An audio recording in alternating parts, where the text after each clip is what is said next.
देखिए, हम बात कर रहे हैं गौ माता को बचाने की। कानून अंग्रेजों का हमने वो हूबहू इस्तेमाल कर लिया कि अगर आप नगर पालिका क्षेत्र में गाय रखोगे तो आपके खिलाफ कार्रवाई की जाएगी, कुत्ते भले 20 रख लो। यही है कानून। और सबसे बड़ा संकट है कि वो मुद्दों को हम नहीं उठा रहे कि ये मूल रूप से हमें जो उल्टी दिशा की ओर हमें त्रस्त करने के लिए, हमें बर्बाद करने के लिए जो कानून बने उसको कैसे खत्म किया जाए, इससे कैसे निपटे हैं, उसके ऊपर विचार करना चाहिए। ये गाय ऐसे बचने वाली नहीं है। अभी महाराज जी फरमा रहे थे रामेश्वरानंद जी कि गाय के हाथ में, अगर आप गाय को गुड़ है जो अपने हाथ में खिलाओ, उसकी सेवा हाथ से करो तो आपकी हर दिशा सुधर जाएगी, कल्याण हो जाएगा। हम तो गाय यहां रख ही नहीं सकते। कानून ये कहता है कि दिल्ली में अगर गाय आपने रखी तो आपके खिलाफ कार्रवाई की जाएगी। इसलिए हमें विचार करना चाहिए कि ये गौ माता कैसे बचेगी, क्योंकि अब देखिए समय और परिवर्तन जैसा कुछ अभी हो रहा है। मैं एक जगह गया अभी मेरे क्षेत्र में ढाणी में, तो मैंने वही पूछा, जैसे गांव वाले आपका दुख सुख पूछते हैं, जमाना पूछते हैं। मैंने कहा आपके धीणा दापा क्या है? मैं कहीं को नहीं। अरे मैं धीणे बगैर क्या रहो कि अब धीणो कठू रखा, बेंदनी पटोड़ी आगे आके मारू तो मैं दुआरी को वही गोबर हाथ नहीं लगाई जाए। ये बड़ा संकट है। और इसीलिए ये देखिए कि आने वाले, अभी हमने इस थोड़े से अरसे में देखा है कि जगह जगह लोगों ने व्यवसाय के रूप में डेयरी अपना ली और उसमें लाए विदेशी गाय, और डेयरी अब जब चारों तरफ से होगी इसको व्यवसाय बना लिया। और उधर से हमारी ऐसी शिक्षा मिल गई कि एक बार जिस बच्चे ने पैंट पहन ली वो गाय नहीं चरा सकता, वो भेड़ नहीं चरा सकता, वो खेती नहीं कर सकता। ऐसी शिक्षा हमें मिल रही है। तो इसलिए बड़ा संकट हो रहा है। इसके ऊपर हमें विचार करना चाहिए कि गाय को कैसे बचाएं। सबसे पहले तो मैं ये कहता हूं, जो गोदी वाला है हमारे पूर्वजों ने दिया है, उस गोदी वाले बच्चे को संभाले। सबसे पहले राजस्थान में गौचर और ओरण बचेगी, तभी गाय बचने का एक रास्ता बनेगा। ये सरकार हमारी नहीं है, कोई भी सरकार आ जाए। देखिए सरकारें 70 साल से हम देख रहे हैं। ये रहा हमारा इतिहास। 1966 में जिन संतों ने, गौ भक्तों ने बलिदान किया, उसका क्या निकला? सरकारें सारी बदल गई, हर पार्टी की आ गई। नहीं है हमारी सरकारें। हमें व्यवस्था परिवर्तन करना होगा जिसमें समाज का नियंत्रण हो। सरकार रखे, अपने पास रखे, डिफेंस का रख ले, विदेश मंत्रालय रख ले, दूसरे रख ले, लेकिन हर जगह पंचायती सरकार की। ये कौन सी व्यवस्था है? ये हमारी नहीं हो सकती। देखिए प्रजातंत्र के लिए बड़ा प्रचार हुआ कि साहब देश को आजादी मिल गई, प्रजातंत्र मिल गया, सब छूट मिल गई। कैसी साजिश है हमारे साथ में। हमारा समाज गांव में बैठ के कोई भी निर्णय होता था कि गांव में तालाब कहां हो, इसका आगोर कितना छूटा जाए 10 मील में, कौन सी दिशा हो, गांव में बैठ के तय कर लिया। आम सहमति से कोई विवाद नहीं। और इन्होंने कानून लाया कि किसी भी जमीन लेनी है तो कंठ पकड़ो, आवाज करो जमीन और उससे छीन लो। आम सहमति से गांव का हर काम, कुआं कहां होना चाहिए, उसका अपना कोई धर्मशाला है, स्कूल है, कहां, सब आम सहमति से काम होता था। इस प्रजातंत्र में यह कह दिया कि नहीं, जिसकी संख्या बल ज्यादा होगा उसके हाथ में कलम और कुर्सी दी जाएगी। सबसे पहले गांव में झगड़ा करा दिया। किसी प्रकार के झगड़े नहीं होते। आज हर गांव में जो जीत गया उसको हराने वाला जो है, जो हार गया है वो उसके खिलाफ लग रहा है, वो उसको पीसने के लिए तैयारी कर रहा है, वो वहां मुकदमा कर रहा है। गांव गांव में झगड़े करा दिए। प्रजातंत्र में एक रूप दिया हमें चुनाव का। चुनाव तो आपने देखा होगा, सबको, कोई पढ़े लिखे भी आजकल टीवी भी देखते हैं। 1 साल से अमेरिका के राष्ट्रपति का चुनाव चल रहा है, 1 साल तक चलेगा। ये कोई चुनाव का तरीका है? ये कौन सी प्रणाली है? और वो हमारे पर थोप दी। जो एमपी, एमएलए, सरपंच, नगर पालिका, कॉलेज का चुनाव, सहकारी समिति का, डेयरी का चुनाव लड़ता है, करोड़ों करोड़ों रुपए बर्बाद होते हैं। किसके काम आते हैं वो पैसे? समाज को लड़ाना, आपस में तोड़वाना, और उसके बाद में समाज का पैसा इस प्रकार बर्बाद हो। ये नीति अंग्रेजों की है कि आम भारतीय को चोर बना दो, भ्रष्ट बना दो, और उसी नीति के तहत ये हो रहा है। कि चुनाव में खुलेआम अब शराब रुपए बंटने लगे, आदमी को कमजोर कर दिया, उसको ऐसा चोर बना के छोड़ दिया कि उसकी आत्मा मरने लगी। इसलिए व्यवस्था परिवर्तन तक जब हम नहीं पहुंचेंगे, हमारा कोई रास्ता बनने वाला नहीं है। मैंने बहुत नजदीक से इन राजनीतिज्ञों को देखा है, ऐसे झूठे और मक्कार हैं, सिर्फ चुनाव के तक आपके पास आएंगे, बाकी कोई। अब सवाल ये उठता है कि आखिर हमारी गाय और ये बैल बचे कैसे? जैसे अभी सुझाव आया और करके भी दिखाया। सवाल है कि कहना भाषण देना अलग बात है, जो करके दिखाता है, तो आपने यहां देखा होगा उनको सम्मानित किया। राजल देसर की संस्था है जो बैलगाड़ी बना के दे, वही ये सम्मानित करने लायक समाज को दिशा दे रहे हैं। तो यही एक रास्ता है कि गाय को बचाना है, बैल को बचाना है। सबसे बड़ा संकट हमारे साथ में इन सरकारों ने, इन कंपनियों ने ये किया कि जो हम शून्य खर्च आधारित हमारी खेती करते थे, बीच में लाके हमें मशीन पकड़ा दी, ट्रैक्टर लाके दे दिया।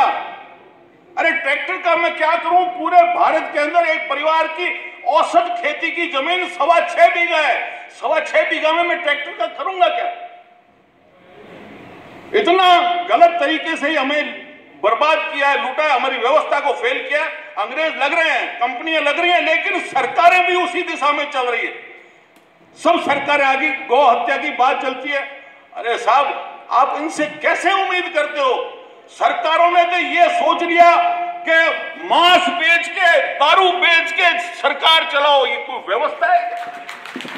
गली गली में शराब कर दी, जहां दूध होना चाहिए वहां शराब कर दी, और मांस का व्यापार करते हैं।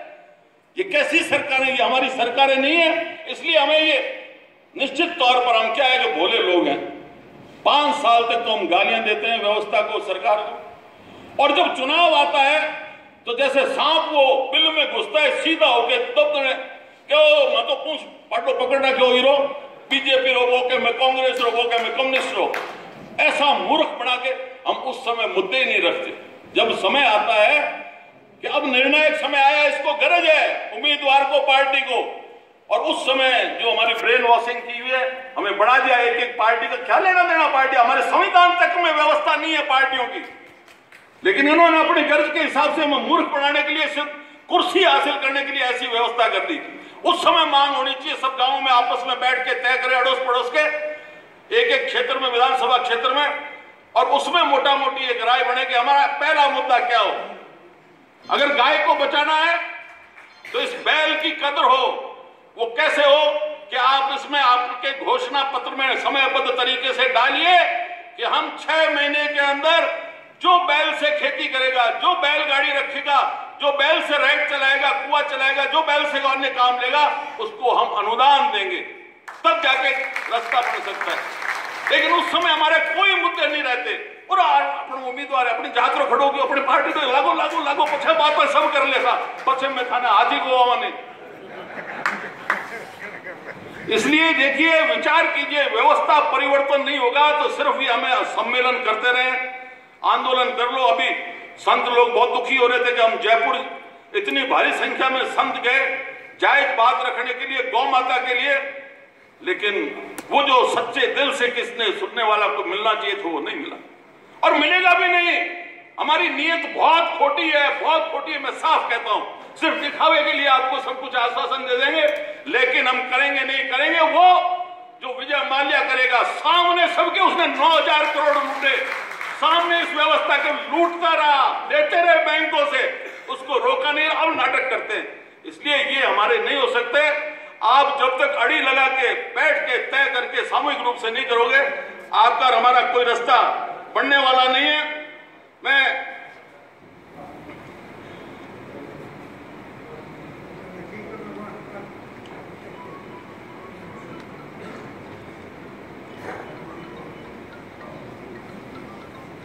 इसलिए मैं तो इतना ही कह सकता हूं, जो गौ भक्त, जो गाय के लिए जो भावना रखते हैं, जो गाय की सेवा कर रहे हैं, किसी भी प्रकार की कहीं भी संकट आए, संकट आएगा।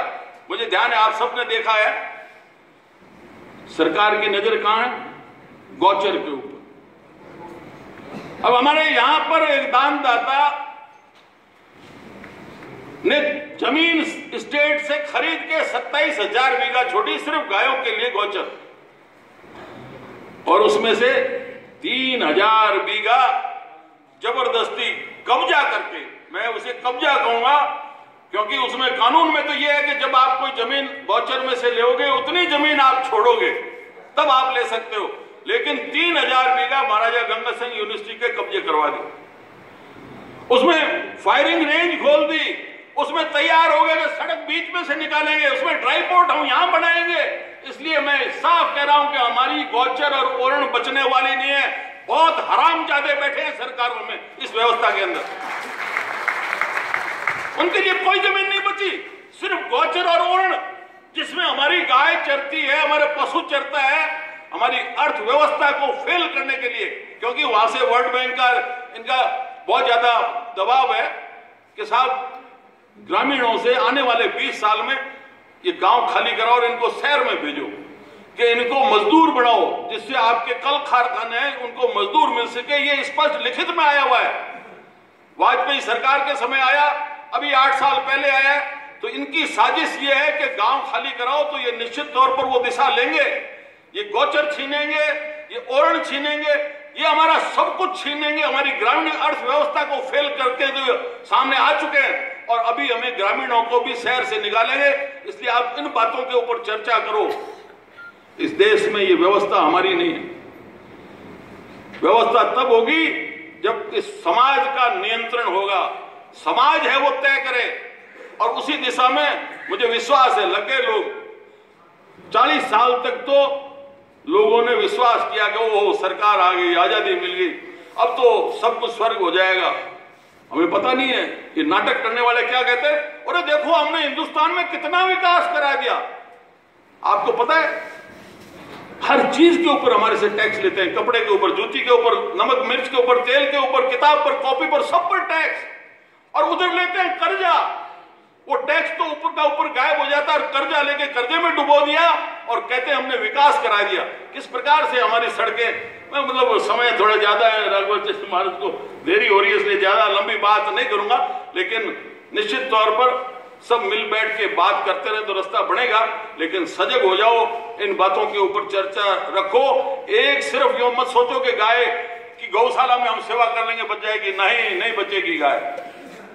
जो हमारी पुरानी व्यवस्था पूर्वजों ने दी है उसके तहत हम सोचेंगे। शून्य खर्च आधारित जो अर्थव्यवस्था है, हमारी गौचर है, ओरण है, ये बचेंगी। और सरकार का काम है कि जो बैल से खेती करे, जो गोबर उपयोग करे, उसको अनुदान दे। तब निश्चित तौर पर जो, क्योंकि गाय आप और मैं सब रखते हैं, बछड़ा हम ही छोड़ रहे हैं और उसके संस्कार भी बढ़ रहे हैं। महाराज बछड़े को छोड़ा, अब वो माँ बाप को छोड़ने मथुरा और वृंदावन जा रहे हैं। वृद्धाश्रम में कौन जा रहा है, कौन भेज रहा है? ये संस्कार है कि जिस प्रकार से हमने अंग्रेजों की वो गाय ली और उससे संस्कार पड़े कि बछड़े को छोड़ो, ये किसी काम का नहीं। तो इस प्रकार के हालात से लड़ने के लिए आप तैयार हो जाओ। सारी बातों के ऊपर सोचो कि हमारे साथ ये क्यों इस प्रकार की लूट हो रही है, क्यों मांस का व्यापार हो रहा है, क्यों गली गली में शराब की दुकानें खुल रही है। इन सब मुद्दों के ऊपर शामिल हो। ये सिपाही, ये आपका आदमी हर वक्त तैयार रहेगा। जय हिंद।